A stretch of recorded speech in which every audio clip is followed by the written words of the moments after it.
biarkanlah nasihat kita gelontorkan kepada seseorang dan biarkanlah Allah yang nanti akan memberikan hidayah pada orang tersebut.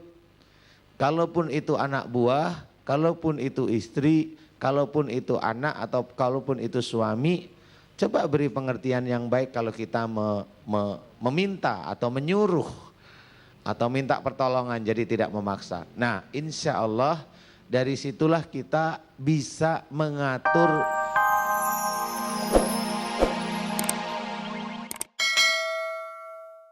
Jadi dengan di sini dengan sadar memaksa orang lain untuk memenuhi bahwa nasihat ini harus dipakai, wacana ini harus dipakai. Kalau nggak dipakai jengkel. Nah, ini sudah mulai awal itu. Kemudian yang kedua, sifatnya ini memaksa sama.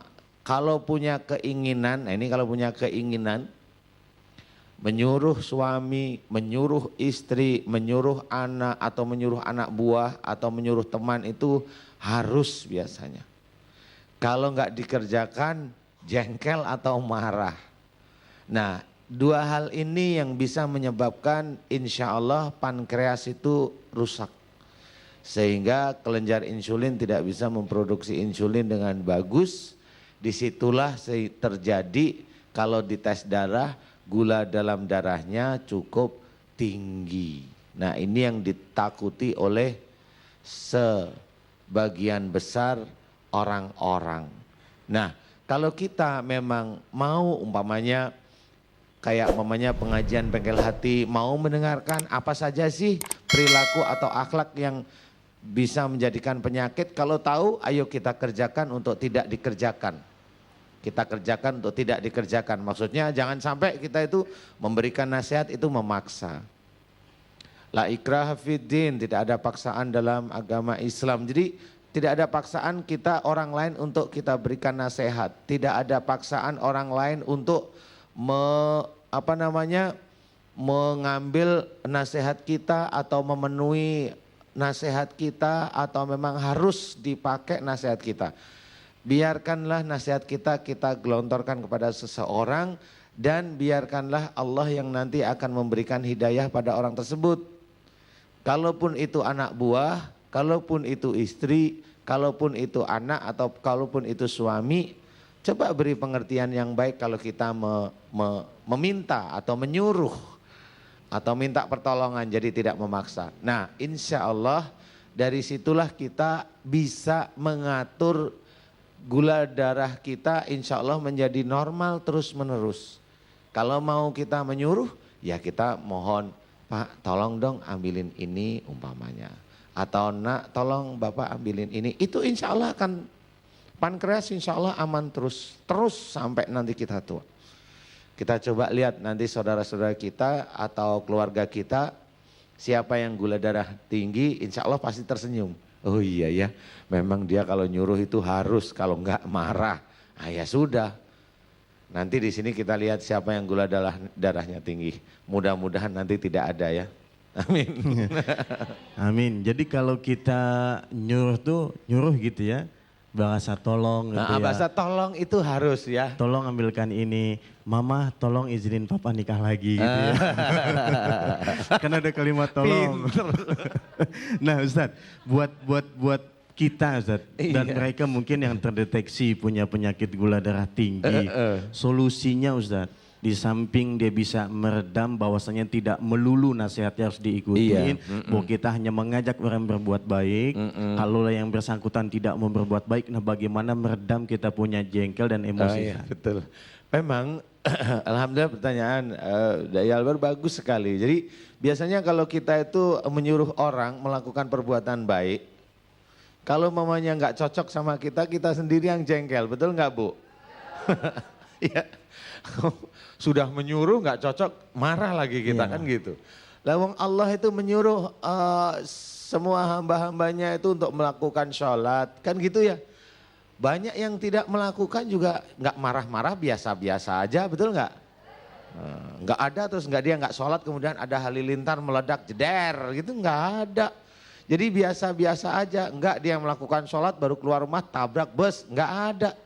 Itu kan doa-doa kita yang nggak beres saja mulut kita. Nah, Sebenarnya insya Allah kalau memang seseorang itu kita berikan nasihat belum mau, ya kita santai aja. Oh ya dalam agama Islam tidak boleh ada paksaan. Ya kita praktekkan bahwa ayat itu harus kita kerjakan. Kemudian apa? Karena yang mampu memberikan hidayah Allah. Berarti saya nunggu aja hidayah Allah. Yang penting saya sudah memberikan nasihat.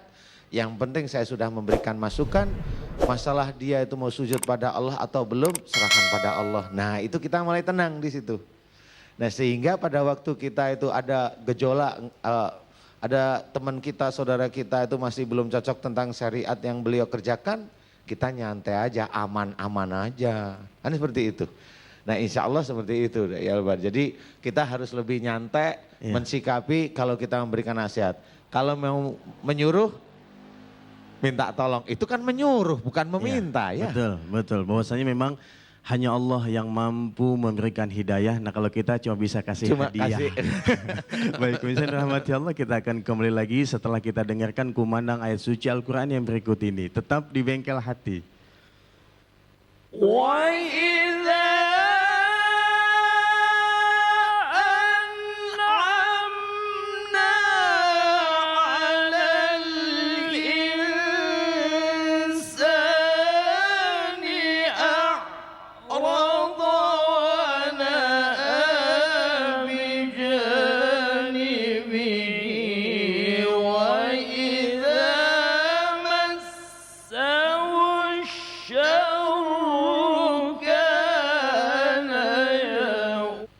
Ya, karena sudah ada datanya di sini, nggak perlu lagi tunjuk tangan. Iya, kasihan deh loh.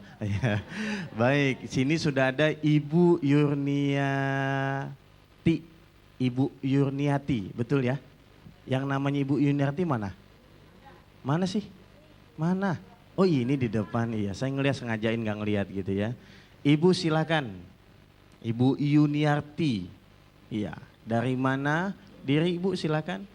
Iya. Kalingan tembok begitu Bu. Iya. Assalamualaikum warahmatullahi wabarakatuh. Waalaikumsalam warahmatullahi wabarakatuh. Ya, saya ucapkan kepada Ustadz Damnu dan semuanya kita di sini, semoga pagi hari ini diberi rahmat dan hidayah dari Allah Subhanahu wa taala. Amin ya rabbil alamin. Ini Ustadz saya yang mau saya tanyakan. Ibu dari mana dulu? Oh iya, saya dari Padang langsung. Memang punya nazar ke sini untuk menemui Ustadz. Oh, nazarnya menemui saya ya? Iya maksudnya.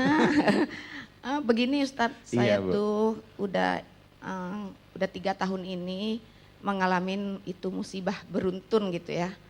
Jadi selama itu pula mungkin hikmahnya besar bagi saya. Ya untuk yang utama ya meningkatkan iman, takwa. Terus saya selama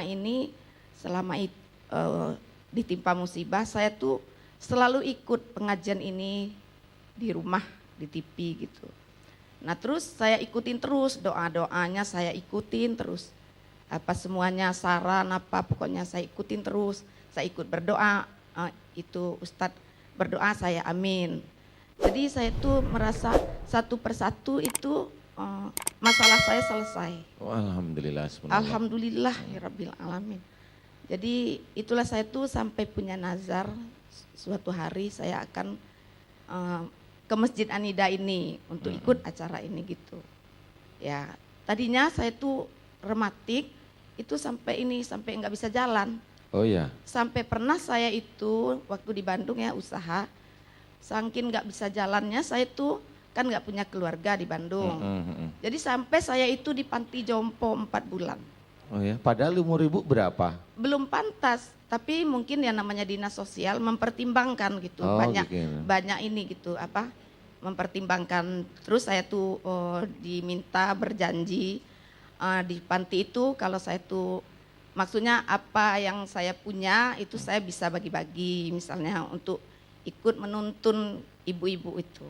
Maksudnya apa yang saya bisa gitu. Ya alhamdulillah gitu. Tapi udah saya sembuh, saya merasa kuat lagi. Nah itu saya mengundurkan diri.